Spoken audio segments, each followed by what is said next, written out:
Okay, so hair is covered. I'm changed into my little cooking attire. Electrolyte drink is made. I've got a somewhat game plan going.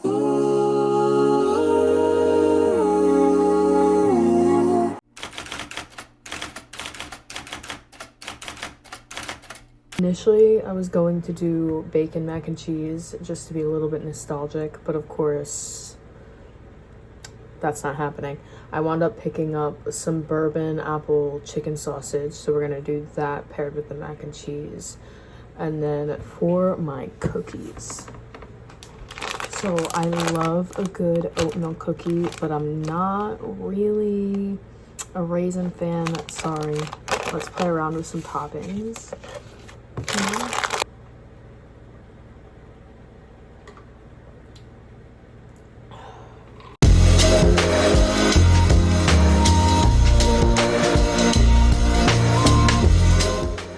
Sausage I use, and I just went ahead and chopped that up into bite-sized pieces. Before anybody comes at me for not using the cutting board, I'm literally just using the steak knife.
So for the mac and cheese, I'm not gonna go a roux route. I'm just going to make the sauce in that same cooking grease that I'm making the sausage in. And I'm gonna use like heavy cream, a little bit of cheddar cheese, and a little bit of blended cottage cheese as well to up the protein in it, and that should help thicken it up.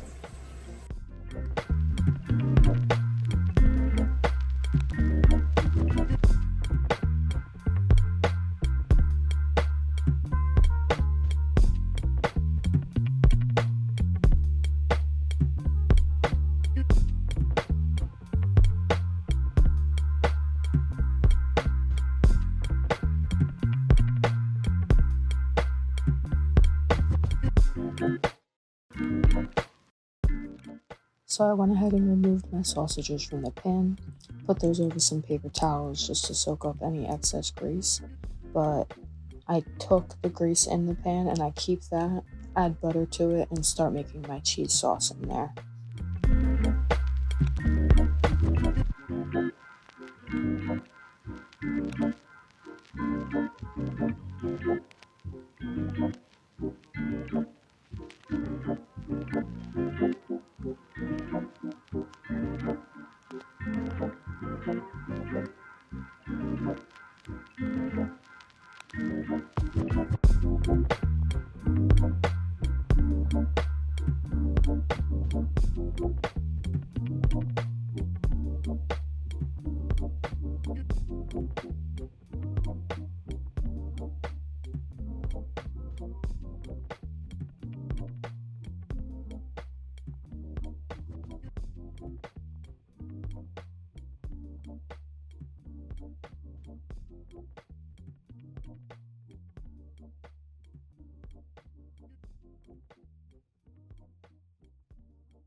So I blended together cottage cheese, a little bit of the heavy cream, and some lemon juice into her.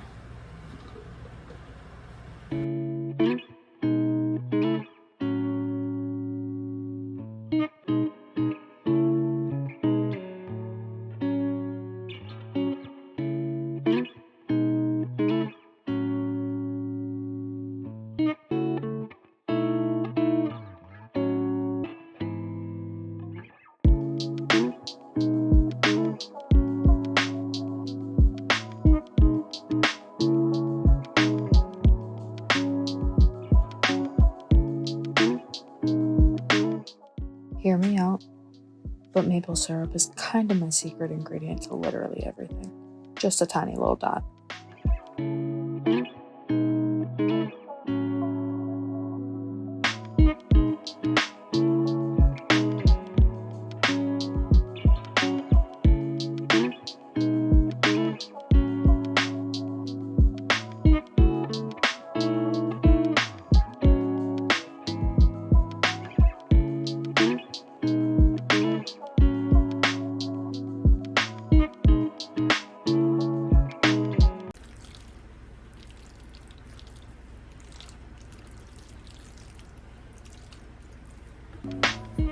A brief intermission after dinner to go ahead and walk the dog.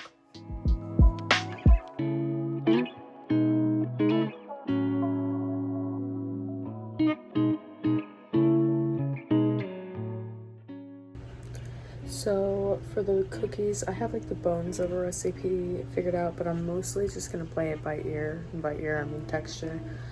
And I have all my add-ins, just gonna throw those in there.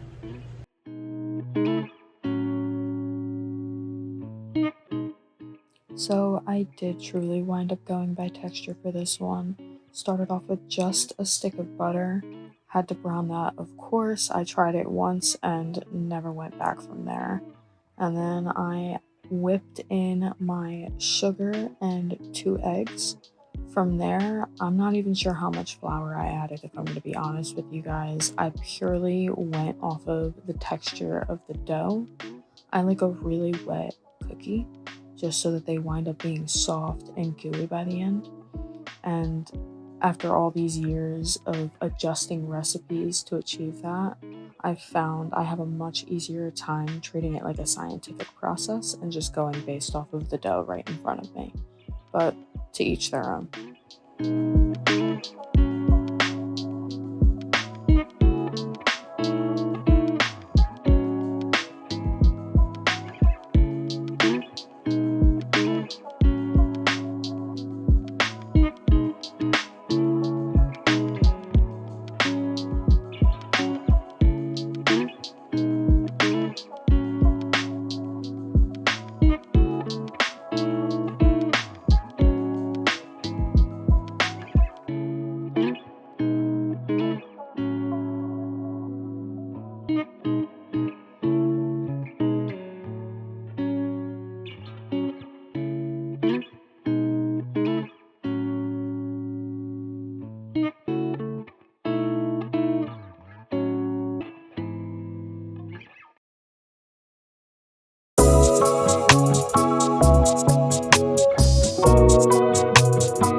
As per usual, the toppings were my favorite part for this cookie recipe, but I did wind up wishing that I put in more of the chopped up chocolate. So, you live and you learn.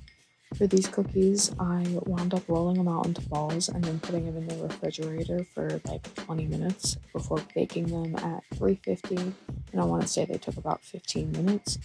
Usually, when I make my cookies, I actually do a bigger batch of them and stick them in the container in the fridge so that Bubby and I can snack on cookies throughout the week. He and I really love a fresh baked cookie, so it's nice and warm and gooey and that chocolate's all melted.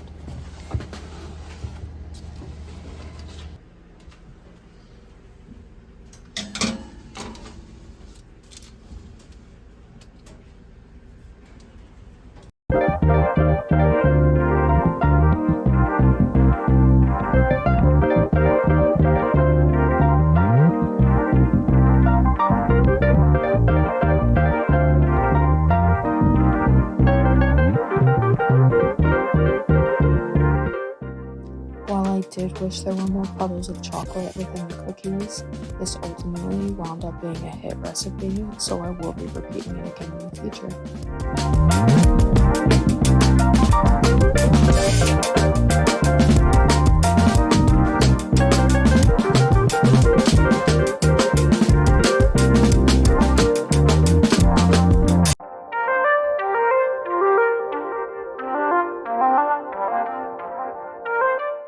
Thank you guys so much for joining me for this video, and I can't wait to see you in the next one.